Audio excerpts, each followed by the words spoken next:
All right, everybody. Thank you for coming today. Can everybody hear me? Everybody hear me? Okay. I'll try to speak nice and loud. My name is Guy Lehman here at Compass Financial. I'm an owner and advisor here, and I am in charge of our educational events. And I want you to look around because we haven't seen this many people here for an educational event since pre COVID. So we're back. We are back with the in person. Okay. I love it. Thank you for coming. We actually have about equally large contingent online right now because we simulcast this for people that want to watch it on their computer. And if you want a recording of this event, um, please sign up. When we send out the RSVPs, you can sign up in person and you can also sign up virtually. And when this is done, you will get a recording of this event if you want to share it with somebody. So all of our events are recorded and put on YouTube for future consumption, basically, or something to refer to. Okay. Uh, Today, we're going to be talking about an economic update. So, the year in 2025 in review, and plus an outlook about what might be coming in 2026. Next month in February, we're going to be having someone in to talk about charitable giving strategies, which is something that we're coming up against more and more often. So, some strategies around giving money charitably. In March, we're going to have our annual Social Security event. So, keep that in mind. And in April, two of our very own advisors are going to be giving a talk about personal finance 101. And this is for everybody. Okay. Personal finance 101. Looking forward to that. Compass Financial is a registered investment advisor, a wealth management and financial planning firm. And our great desire in life is to create a safe space to come alongside our clients and walk the financial path with you. Ultimately, our goal is to give you some confidence and peace in your financial situation. So, thank you for coming. I do want to make introductions. We have Caleb Pearson, who's running our audio visual. Thanks, Caleb. Steve Connard, raise your hand. Steve's in back. Justin Van Houten, Alan Holstein, Michelle Bjorkren, and our newest addition, Stephen Tallman. Those are our advisor staff. Thanks, Stephen. Our administrative staff is Nancy Economist, Julie Greer, Hannah Wilson, Joe Waniger, and Cheryl Hurst. Thank you. All right, that's our Compass team. Today, I want to introduce Chris Winan with Invesco. He is a longtime friend of Compass. If you've been attending events for a while, you've seen him before. And so he's going to talk about 2025 in review, what's going on with the headlines in 2026, and maybe and how all that affects the financial markets, which is of course the sandbox that we play in, right? The stock and the bond markets. And at the end, I'm going to come back and I'm going to talk about some more local stuff. I'm going to talk about real estate here in the metro, both residential and commercial. I'm going to talk about the agriculture economy here that's very important in Iowa. And I'm also going to talk about banking, a little bit about taxes. And then at the end, I'm going to talk about a current event that's going on that I think is a very interesting case study about what's going on in our world. So take it away, Chris. No, it's fantastic. Can you all hear me okay? Is this good? All right, awesome. I didn't know I was going to be a YouTube star. So my 7-year-old daughter will be very excited that I can say like and subscribe when I'm doing this presentation here today. But anyway, for those of you who I've had an opportunity to meet before, good to see you again. For those of you who I haven't, my name's Chris Winan and I'm with Invesco. I just realized it's my 20th anniversary with the company tomorrow. So I get my set of steak knives when this is all said and done. But it's been a wild 20 years, right? We've had ups and downs in the market. We'll talk a little bit today, put that in perspective a bit. But I think this bull market, which we're certainly in right now, has been, you may have heard this before, one of the most hated bull markets in history. Right? We can always find reasons to be pessimistic. And I don't know if that's a function of kind of climbing a wall of worry, if it's a function of the world that we live in today that's so dominated by a hyper-personalized media that's probably not going to get any better with AI. My Alexa decided it was going to update itself this week. And now all of a sudden it's deciding the news that I hear rather than me getting the news that I was getting every single morning. And I think that's just a microcosm of the world that we live in. So what we'll try to do today is not talk right or left or anything in between, but just give you Invesco's outlook with where we've been, where we're potentially going. And then I'll share a little bit about why we think what that looks like for the year ahead. I did drop my crystal ball up in Ankeny when I was driving this morning. So no promises that we get everything correct, but we'll try our absolute best. And then, of course, if we've got some time for questions, I'll stick around and maybe put some of the other comments that come up in perspective. But this is really kind of the agenda here today, is to talk about the principles of what wins when it comes to investing, the current concerns that come up the most often, and then, of course, to put that within our investment outlook. Has anybody ever heard of National Quit Day? Kind of want to start there.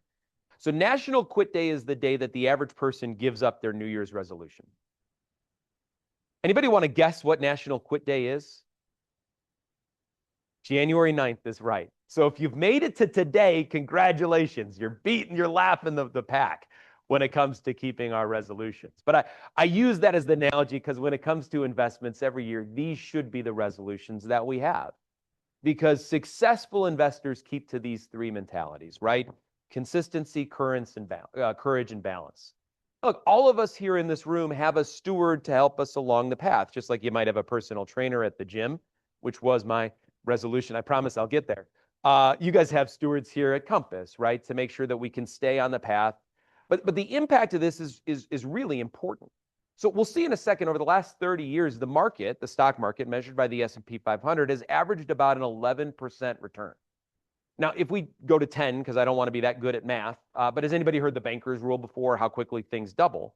If the market averages a 10% return, your portfolio should double on average about every 7.2 years, if it's just invested in the S&P. The average investor, according to Dalbar, which is a big company that just does anonymized information, the average person who invests in their own portfolio averages about a 3% return, which means their portfolio averages roughly once every 33 years. It will double. Why? Because they don't necessarily keep to these things, right? They buy silver and gold today, or they trade in and out of Bitcoin, or the Labubus, right? Whatever it is that they feel like is that next investment fad, and it'll help. It oftentimes derails them. Now, here's why this is important. You may have seen a chart like this before, but it's really relevant this year given the perspective of what we saw in 2025. This is that last 30 years. Here's that 11% return number that I promised. And here's the power of compound wealth and really why U.S. stocks have been the greatest compounder of wealth, candidly, maybe in modern history. But in the last 30 years, a $100,000 investment in the S&P 500 would have grown to $2.2 million. I mean, that's huge, right? I mean, our kids should see that, right? The whole Planetary today, if you can't do 20 years ago versus today. But if you were to, so in that 30 years, there's about 7,500 trading days. If you had invested for 7,490 of them, so if we missed 2 weeks out of 30 years, now, granted, we're going to cherry pick the numbers here a little bit, but if you missed those 2 weeks, you would have halved your returns. 2 weeks in 30 years halved your returns. Missing a month, halved it again. And missing 2 months out of those 30 years, the best 60 days in the markets, means you would have seen no growth at all in that time period. Now, nobody's that bad, right? That they're going to miss all of the most important days in the market. But the reason I wanted to throw this slide up, which I didn't have last year, is number 3 on the left-hand column. So oftentimes the best days as an investor are surrounding the worst days, right? So we just kind of bounce up and down and maybe end up close. But that April 9th day is really, really important. And I'll highlight that in a second. But what was this? This was a couple days after what? Liberation Day, right? The market was up 10%. And if you don't think that I saw a ton of money come out of my mutual funds and ETFs on April 8th, you'd be wrong, right? It was the biggest week for redemptions that we saw the entire year last year as a $2.2 trillion asset manager was the days right before that best day in the market. So that consistency is really, really important. And we're going to be tried, right? Volatility peaks up often. But if we look at this, I won't overly complicate this chart. It's just the idea that equities march forward because earnings march forward, right? Companies make more money, they're more profitable, and the stock market typically goes up, but we're going to be tested. And I just want to double click in on 2025. because it was a great example. If you were an alien or you woke up for a coma, there was 100 reasons not to invest last year, right? Now, we had Trump get inaugurated, and all of a sudden, a week after that, the market kind of rallied a little bit, as it oftentimes does, as there's a little more certainty in a presidency, Republican or Democrat. Then we had DeepSeek. Remember that one? Right? Chinese fixed AI, and they were going to be able to do it with a fraction. I mean, that was ended up not being true. Surprise, surprise. But the market sold off, especially kind of those AI-dominated stocks. Then we had the big confrontations. We put China and Mexico on there. I remember Canada being a big part of that, right? We were going to start taxing maple syrup. And the market started to sell off, highlighted by Liberation Day, huge sell-offs in the market. But then within about 85 days, we were in a bear market, by the way, if you don't remember that, in April. Technically, we saw a 20% correction. Market bounces back up, and then we get the U.S. credit gets downgraded. Israel attacks Iran. Remember how much stress there was around July 4th with one big beautiful bill? We'll talk about it in a second because I think it is some potential tailwinds for us. But the market sold off there. More tariffs, government shutdown. I mean, all of this stuff now is in the rear view mirror, but there was a million reasons to say, I'm going to wait until, right? I'm going to wait until XYZ happens. But where did we end up? We ended up with a market, Guy, you could probably tell me, about 17, 18% higher than where it was last year. Now, a lot of people lost money last year, is the irony. And other people made 40% last year based on where your timing was. But the most successful investors just kind of stepped to it. And this is why, right? We came into the year when we were talking this time last year with a relatively optimistic outlook. We were seeing global growth above trend. We had to reset those expectations because of tariffs. I'll touch on that here in just a second. And since then, we've been climbing this wall of worry, right? Expectations continue to be improved up. And the question as an investor you have to ask is, as an investor for companies, are things getting generally better or generally worse? Things are getting generally worse for a company. That's not the best time to own risk assets. If things are getting generally better for a company, that is the time that you want to buy at risk assets. So I'm now 8 minutes into this, and I won't bury the lead anymore. We are entering 2026 with a relatively optimistic perspective, but we think there could be some change in leadership because the market right now is very, very narrowly been driven by 6 or 7 stocks. You call it the Magnificent Seven, the Super Six, SPANG. I mean, those names will change a little bit with who they are, but those are the companies that have been driving the market. But things have changed last year. I was desperately hoping I could get this chart upgraded for you guys in time through 2025. But if we were to look at this, what we would see last year is the things that were leading the market were a little bit different than the years before. International stocks were doing well, right? If we look at the second half of the year that started this year, we're starting to see mid-cap and small-cap stocks doing well as well. So investors who were diversified and owned more than just those 6 or 7 stocks, you did fine if you owned them, but they were rewarded even more.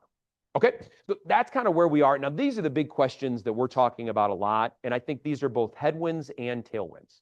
Now, I will give you the caveat of you never get hit by the train that you can see, right? Because you can see a train. It's the train coming from the other direction that's going to derail us. So I don't know what that train is and you know what it could be that could potentially derail us. But right now, these are the things that we probably are paying the most attention to. Tariffs, of course, interest rate policy, which is I think a real important tailwind. So I do want to spend a few minutes there. We'll touch briefly on global conflicts. I will just say, I mean, you've got Venezuela and Greenland.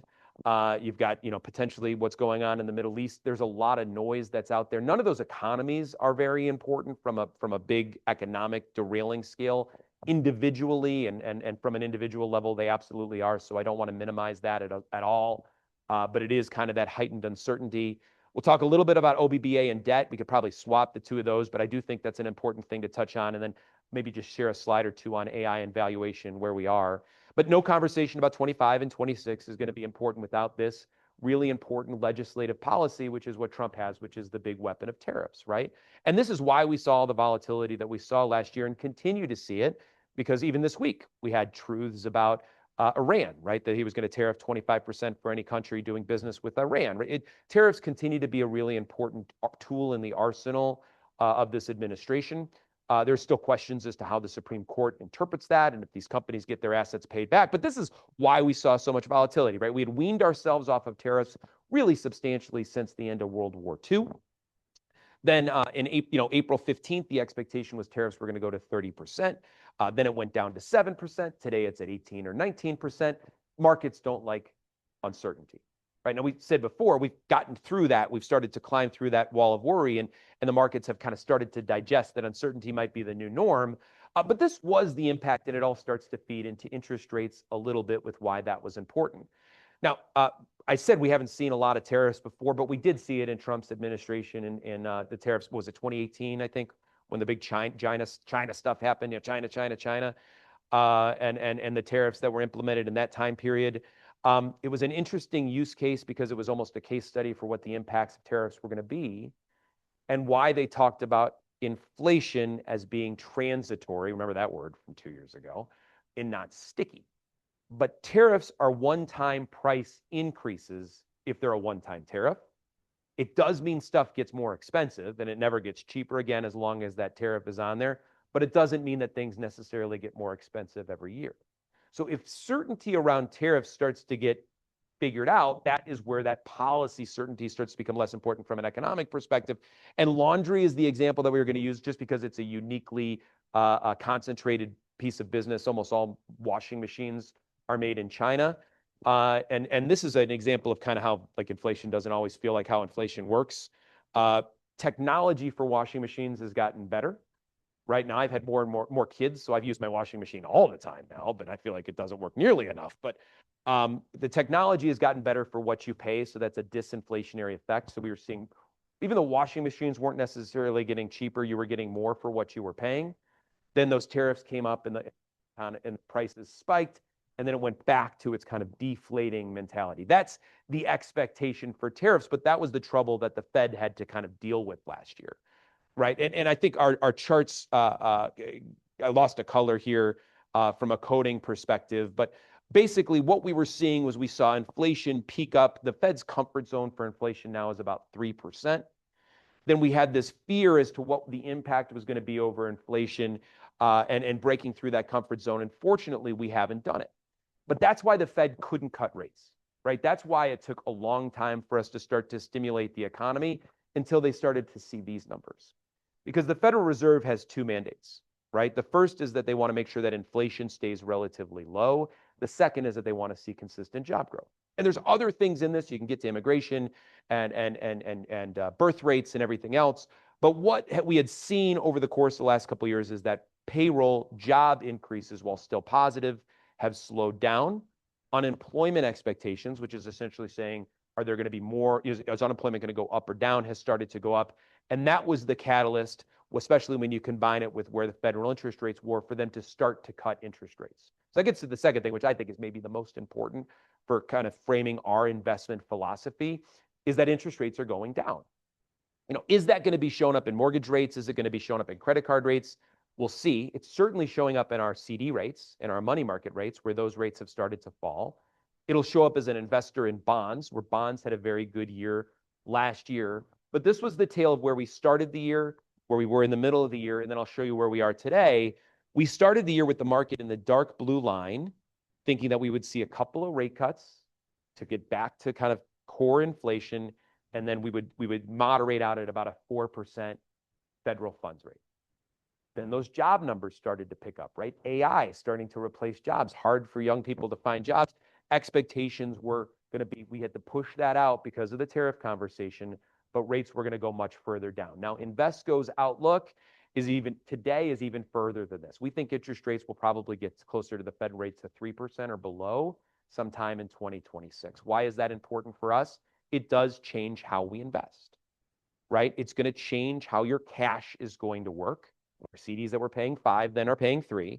It means that bonds typically go up when interest rates go down, and it means that there might be some new stocks that start to do well. But here's what the optimist would look at. So if I kind of double click in here on this other chart, this is interest rates both in the US and internationally. And here's what's unique, is if we look at the world, the economy that's going to be cutting interest rates the most this year is the United States.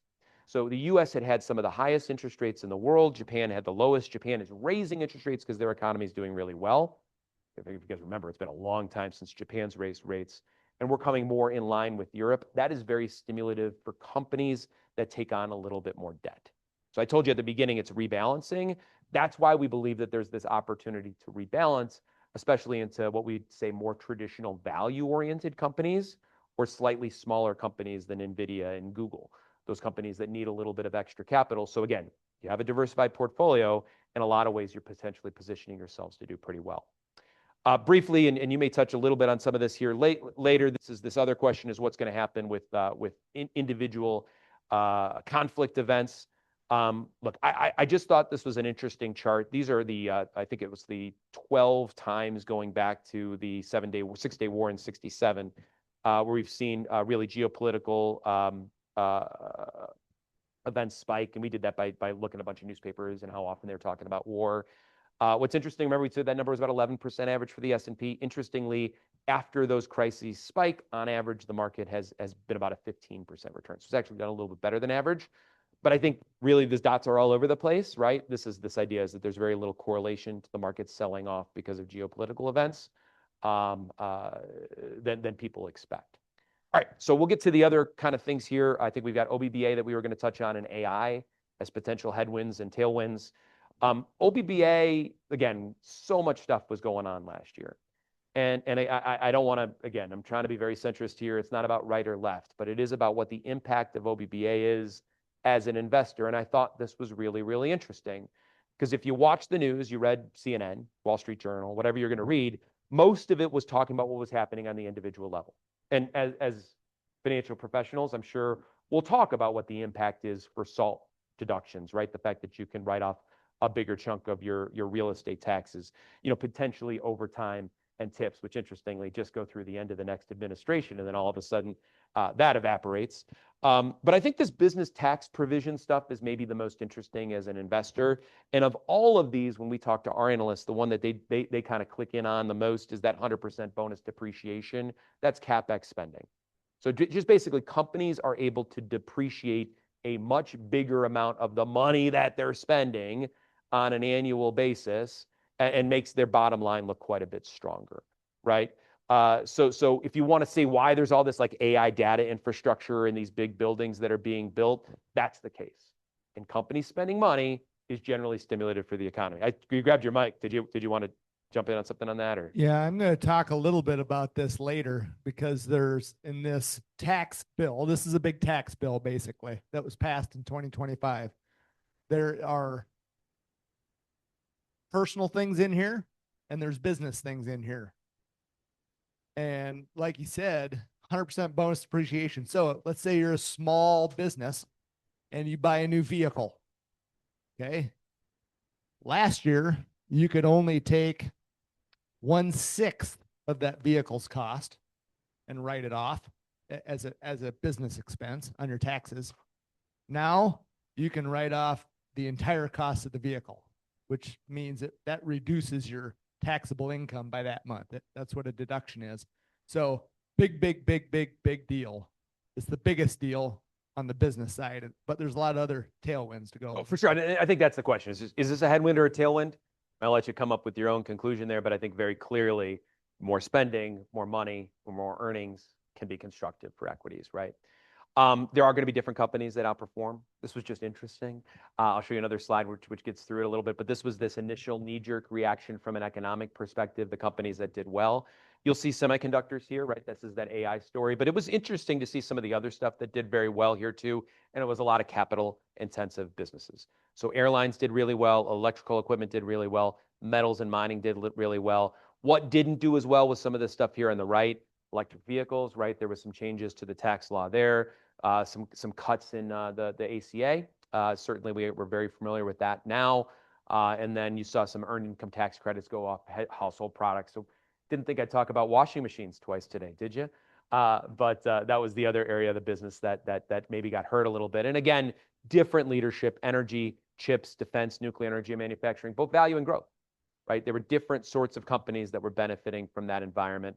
But there were both winners and losers, and that was pretty quickly addressed from the market repricing, but we think that there's a long tail for that, and again, a tail for different companies. Now, this has to get funded from somewhere. $5 trillion increase to the tax, to the debt limit was part of the OBBA. That's a big number.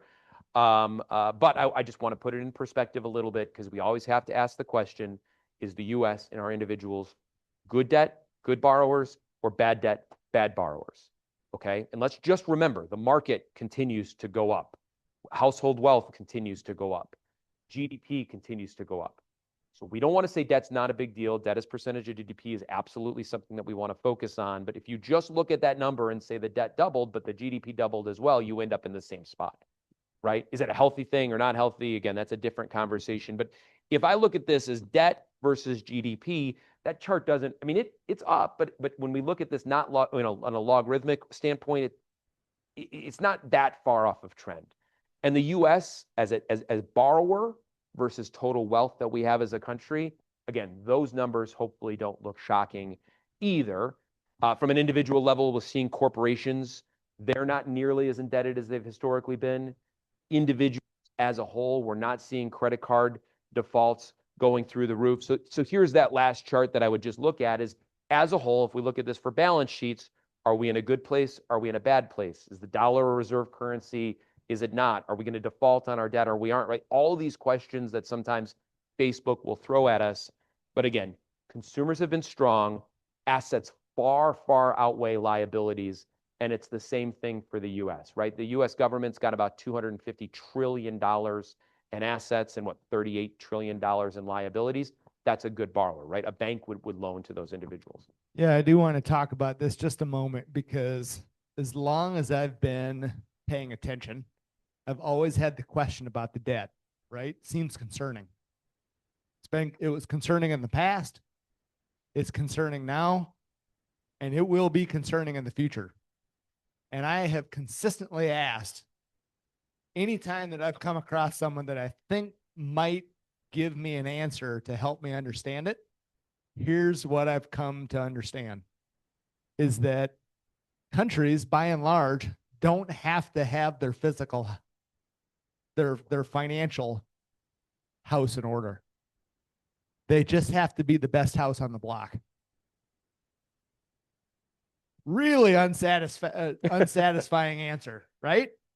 From somebody who runs a family, from somebody who helps run a business. Very unsatisfactory answer, but that's the best answer that I've come across so far. And US continues to be the best house on the block by far in the developed world.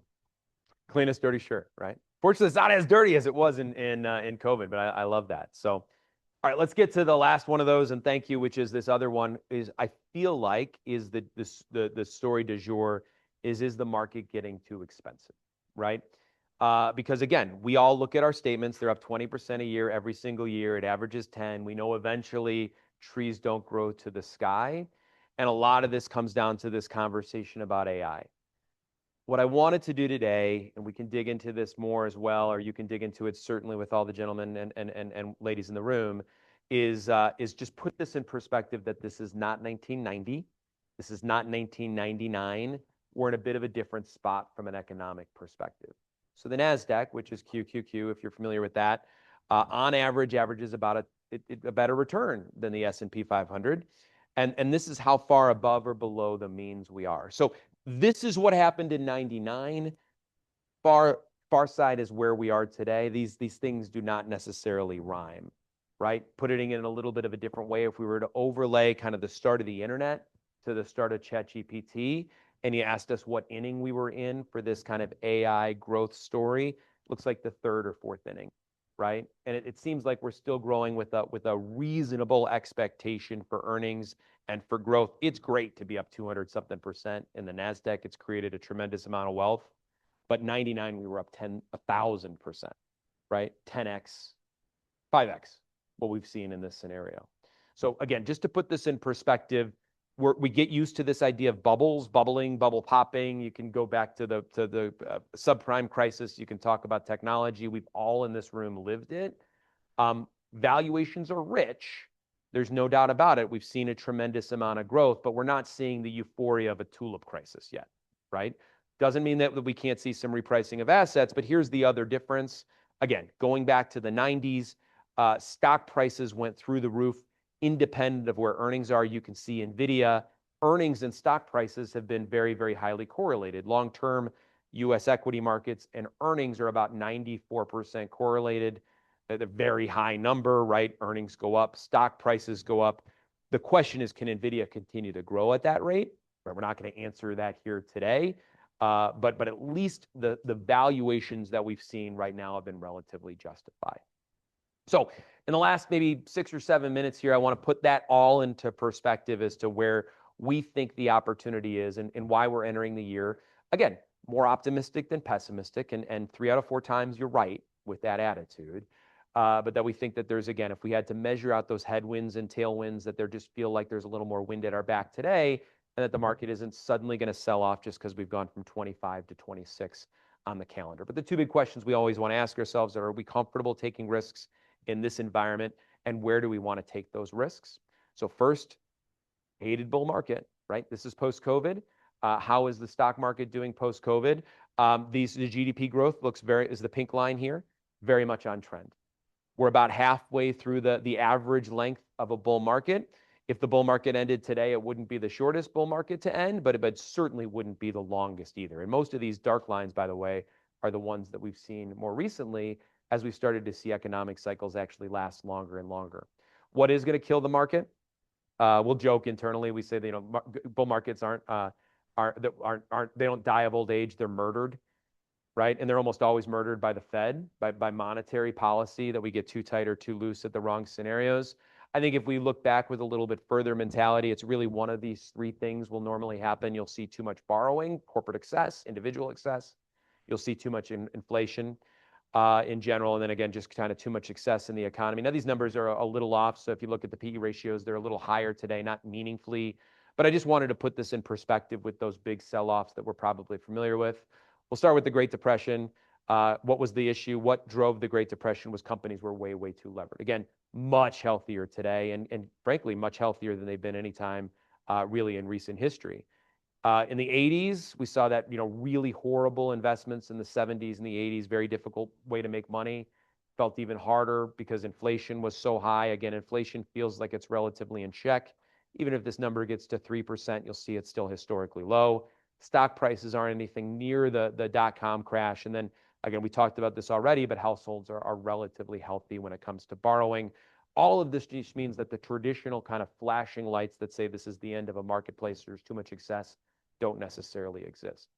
So here's our investment thesis, and I'm sure Guy can kind of put that within your framework. But again, I want to make sure that we can leverage this $2 trillion asset manager and answer the question, what do we like the most? And look, these things are all probably going to be expressed in your portfolio in one way or the other. I think many of you already own Invesco. So thank you for that. But if we say what's going to be different for this year, what are our big investment themes when we're talking to folks like Steve, like Guy, like Justin, these are the conversations that we're talking about the most frequently, right? Is first, we do see that the dollar, the US dollar, is likely to continue to weaken. That may sound like a bad thing, but it's not necessarily. And that will support both US stocks and international stocks. I said before, don't fight the Fed, right? That's the biggest thing. If you're going to remember, you've heard that phrase before, remember it. When the Fed cuts interest rates, that's normally very good as an investor, and we do not think we're entering into a recession by any means yet. That re-accelerating growth is going to support broader market participation, so more stocks can win in that environment than just Broadcom and NVIDIA. And then finally, that there is some risks out there potentially to AI that we just want to be aware of. So I know these charts will get a little bit crowded, but I'll just kind of just very quickly synopsize why we're thinking about things that we're thinking about here today. The left hand is the one I want you to look at first, and that's the strength of the dollar. Anybody go to Europe, right? Is Europe cheap or expensive historically to like somebody who maybe traveled 10 or 15 years ago? Our dollar goes a lot further today than it did 15 years ago, right? Now, my wife can still find plenty of ways to spend money if we can't go to Europe. We have kids. What the hell am I saying? But you get the idea, right? But the dollar is historically strong. However, last year was a very weak year for the dollar.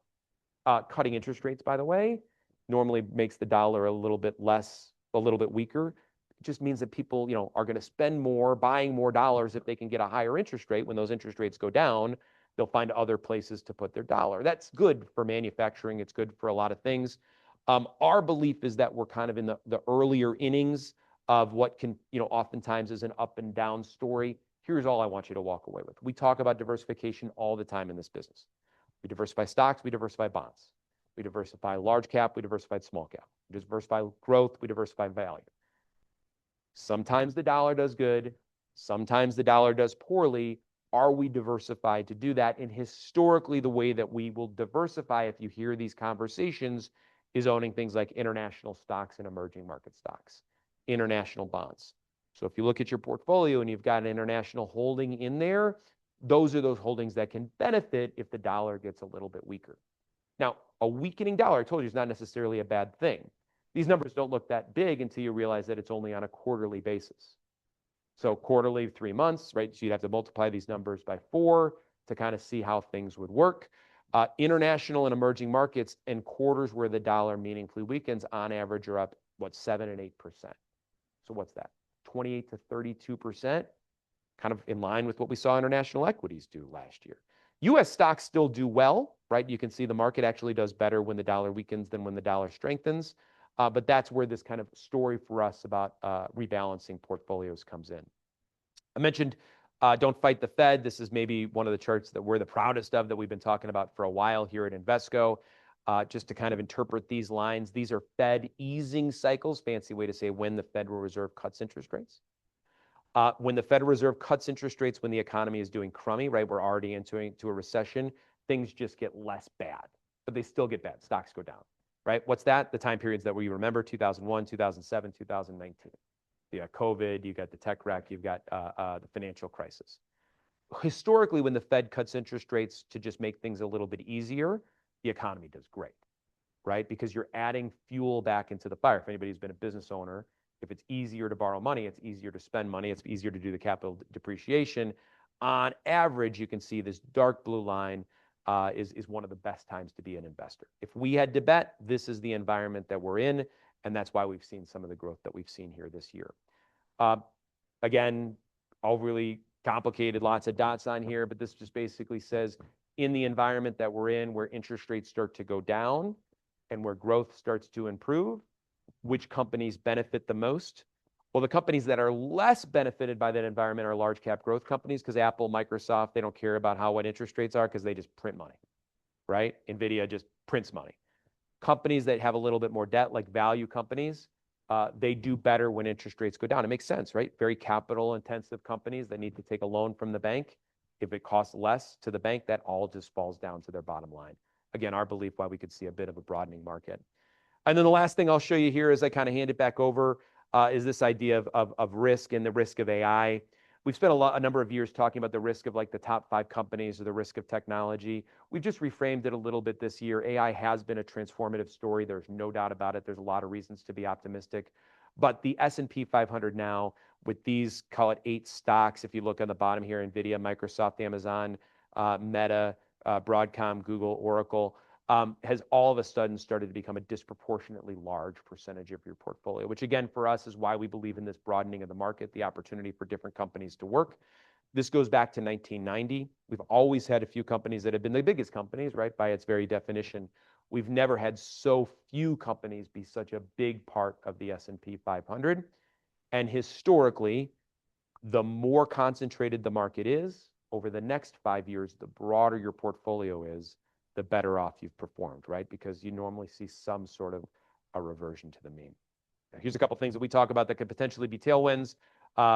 We can talk about these if there's some questions, but I'll just kind of finish with our conclusions. The first is where we are in the business cycle. Are we early or late? We feel like we're in the middle of a business cycle, right? Which means the recession doesn't appear imminent. We're seeing statistics in our favor, and credit spreads are still pretty contained, right? That's the canary in the coal mine. Fortunately, we don't use canaries in coal mines anymore, but when credit spreads start to widen out, that's one of those things that we worry about.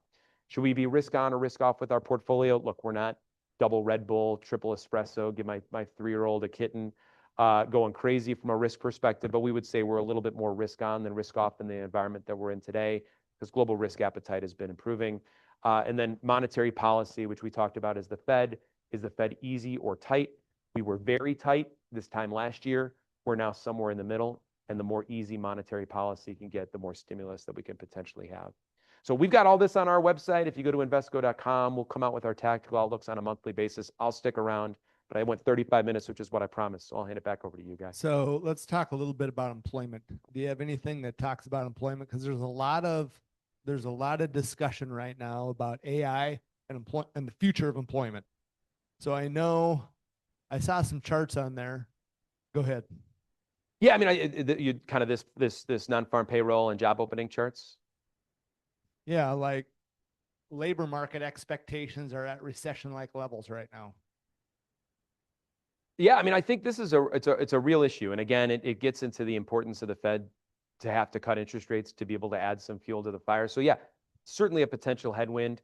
I think some of the numbers that don't get focused on are like the productivity number that came out this week. I don't know, it was 4.6% or something crazy.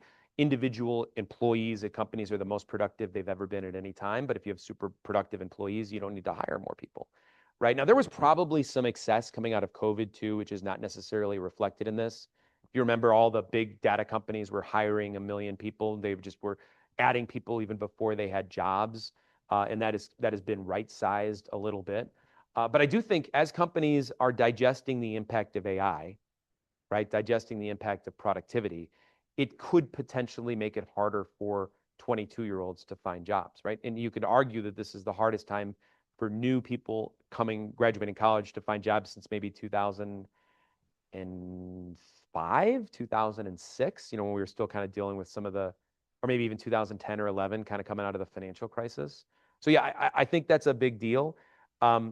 That's micro versus macro, of course, but it is something that we're certainly aware of. Yeah, the sentiment when they do surveys, and I'll talk about a few surveys locally, but when they do surveys, the sentiment is quite negative because job is our income, and our income supports our lifestyles. And if that chain breaks down, right, your sentiment goes down about the future. So I would just say one thing though: we are very, very, very low unemployment rates. that's true. So you're coming from a very, very healthy place. So if unemployment increases by 0.5%, that is very painful for a million people or 2 million people, right? So this is the macro versus micro. Yep, but right. You're still coming from a very, very healthy place. And I think that's where maybe that unemployment expectation is just this very binary decision. Is unemployment going to go up or down? Well, if unemployment's at 2 and it goes to 2.1, it's up, but that's not nearly as bad as if it goes from 5 to 10, which is what we saw in COVID. Right. So I think it's a bit of a different environment in that case. I think this reflects the unease about AI, about what's going to happen and how it's going to play out. Yeah, I agree with you. Okay, thank you, Chris. Thank you. I am going to cover several local things here. So number one, I'm going to cover the residential real estate market in the metro. So I interviewed several real estate agents, and I dug up some data.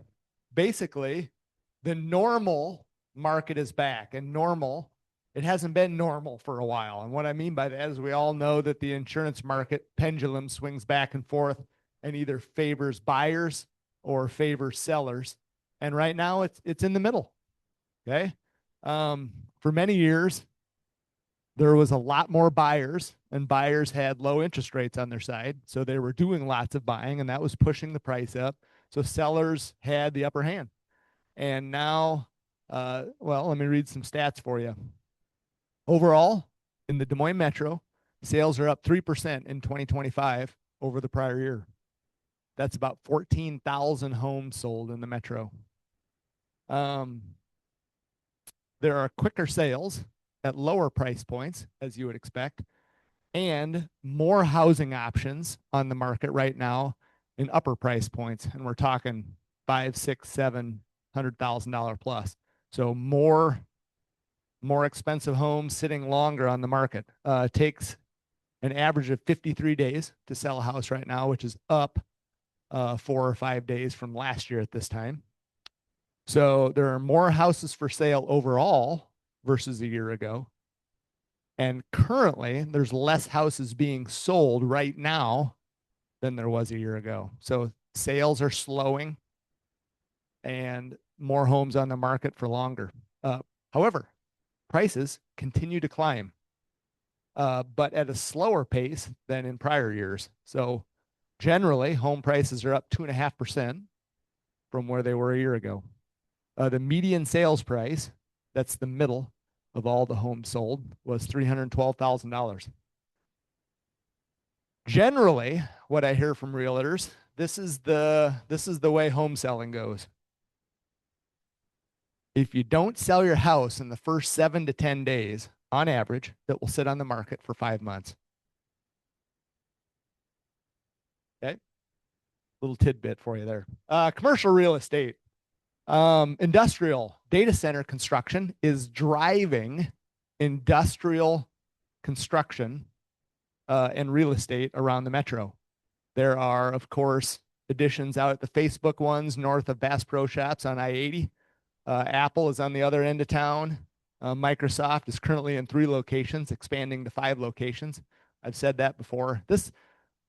What I'm going to tell you is a year ago. So a year ago, I talked to somebody who actually worked at Microsoft, and they said right now they have 19 data centers on 3 sites. And as of a year ago, the plan was to have 90 data centers on 5 sites here in the metro. Okay. And by the way, all that capacity, even though it hasn't been built, it's already been sold. They have the demand for it.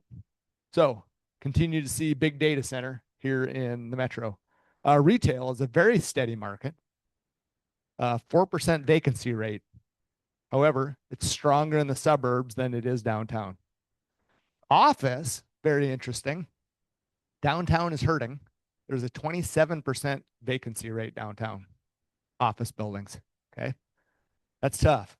That's tough business. And you're starting to see some distressed sales downtown if you keep track of the newspaper. Okay.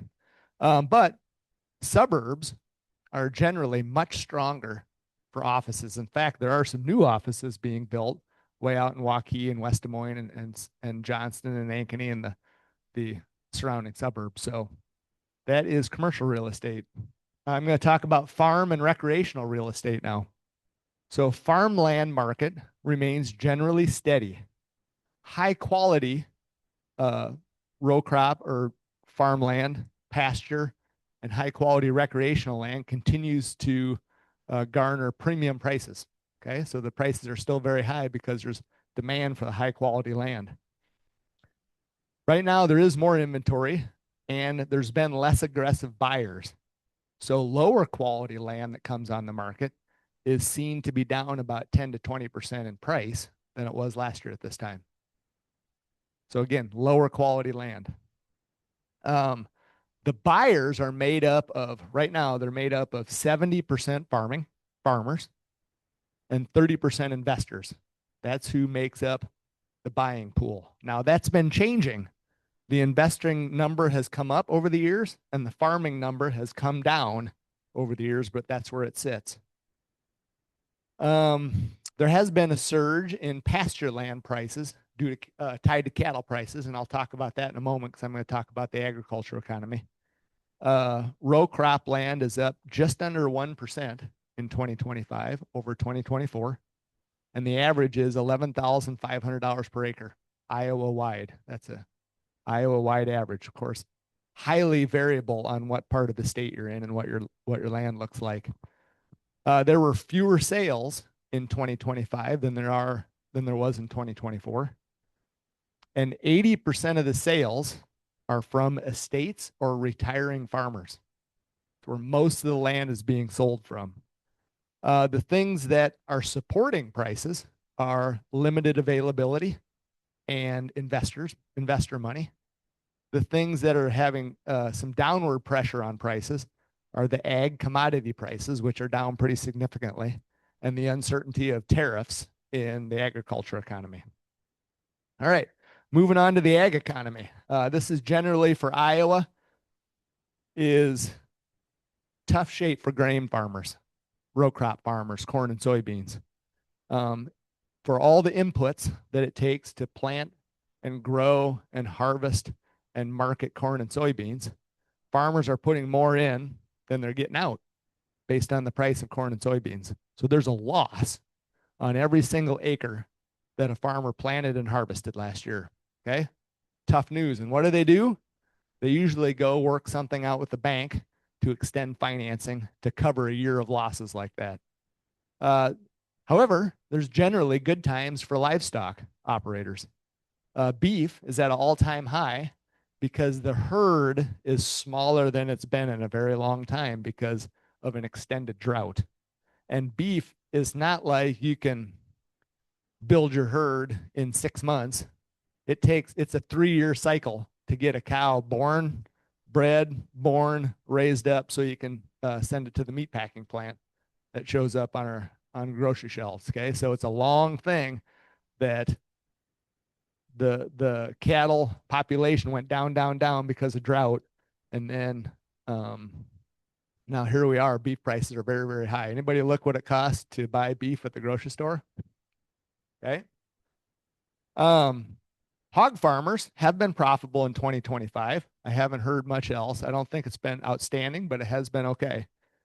Tariffs have caused problems for corn and soybean farmers because China buys a lot of corn and soybeans because they don't make much for themselves. And during the tariff discussion, that's the first thing they pulled back from. They said, well, we're not going to buy any more. That's their retaliation. We're not going to buy any corn and soybeans from the US. So here we are. And we have had wonderfully huge, big record harvests for about 2 or 3 years now. So we got a ton of corn and soybeans on our hands with not many people to sell it to. Okay. It's the old supply demand. A lot of supply, reduced demand. Okay. That drives prices down. Ethanol actually continues to be a key support because nationwide it burns, I shouldn't say burns, it converts to fuel as much corn as Iowa produces every year. That's how much corn we're turning into ethanol. Okay.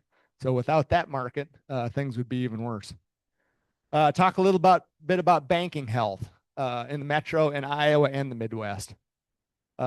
Banks have slowly been growing their loan growth, 4%. That's a metric that banks use to see measure their health. Overall banking in Iowa is healthy, but ag banking in particular is under stress. They did a survey of 200 Midwest cities, the bankers in 200 Midwest cities, and the average size of these cities is 1,200. So all around the Midwest, Iowa, and all the surrounding states, these are small rural economies. And they surveyed the bankers, and 30% of the bankers said their community is currently in a recession due to the ag environment. 30%, we were okay in 2025, but we're heading into a recession in 2026. And then 40% said, nope, everything's good here. And those 40% seem to line up with areas that were heavy into cattle. Okay, so you can kind of see the ebbs and the flows of how commodity prices affect communities, affect banks, and affects states. Okay, a little touch on taxes. We talked a little bit about the tax, but a big tax bill was passed last year.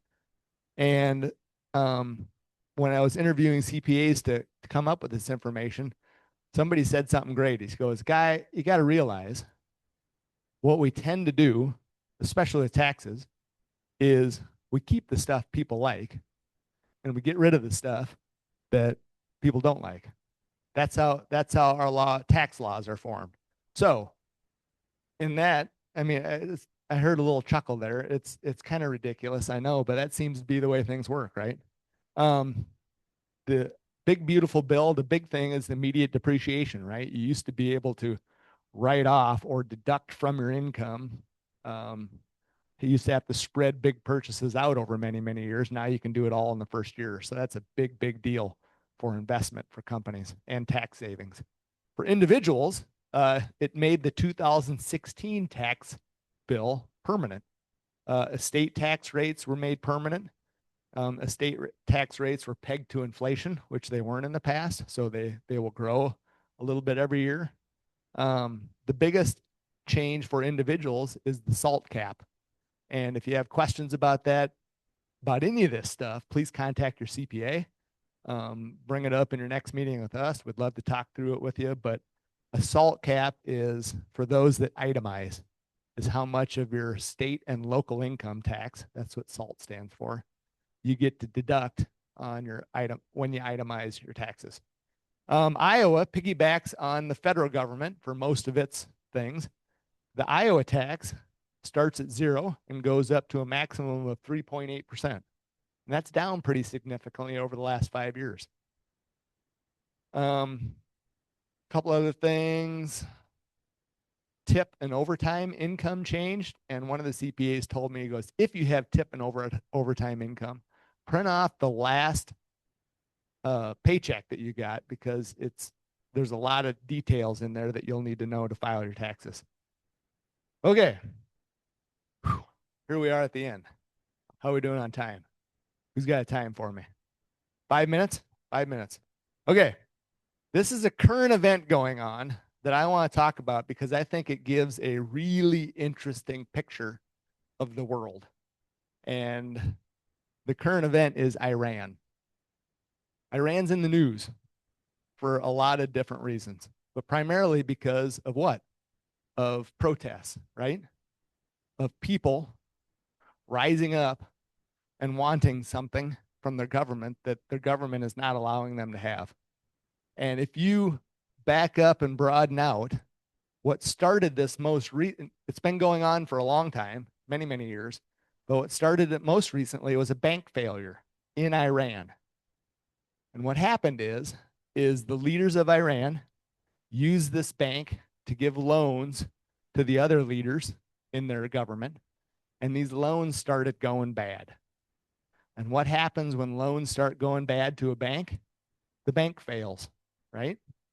So there's a bank failure due to all these bad loans in Iran, and that leaves a fiscal hole that the government tried to cover up by printing extra money.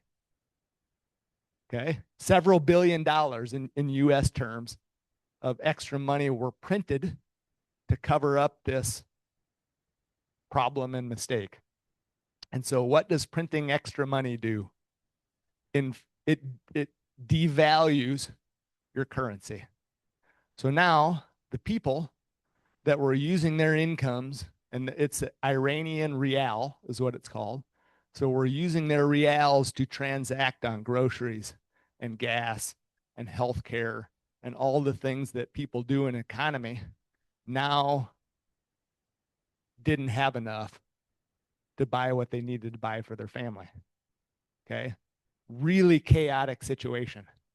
And I think it's interesting is because people all around the world are yearning to be part of the first world that we are in. Now, Iran was a first world country for many years. And all of these instances that people are railing against a government that is keeping them from entering the first world society and all the freedoms and all the economic freedoms that we have, particularly in this country. Okay. And I find it so interesting because my brother and I have been talking about this whole idea for a decade. And he's like, Guy, the world is going to continue to be a safer and safer place.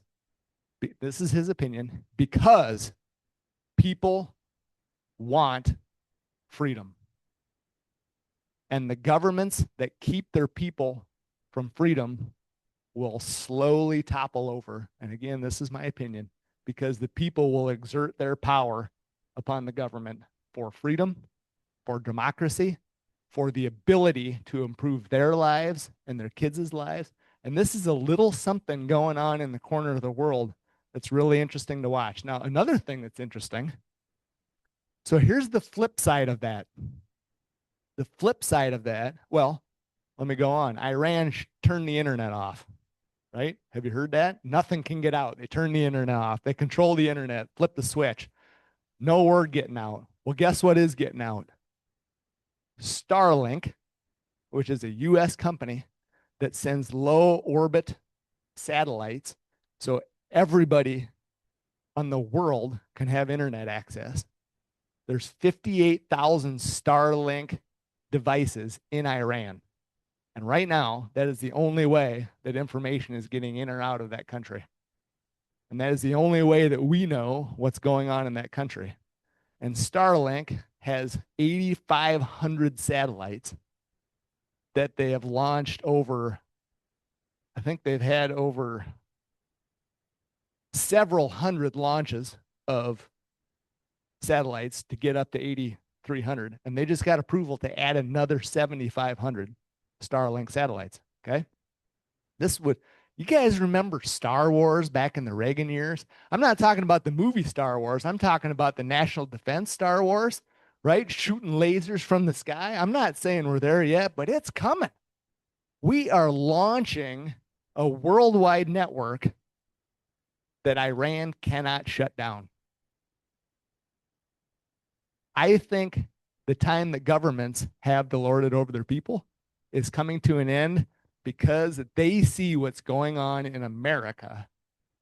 And that's what they want for their family and their kids. So I get a little choked up, but the reality is like people will exert their power to the best of their ability to make sure the next generation has opportunities that they didn't have. And here we are in America. Again, not perfect, sometimes not even good, but by far the best house on the block. I can say that for sure. I want to thank all of you for coming. We have used our time up today. I want to honor that time. I want to thank you for being clients. I want to thank you for your referrals.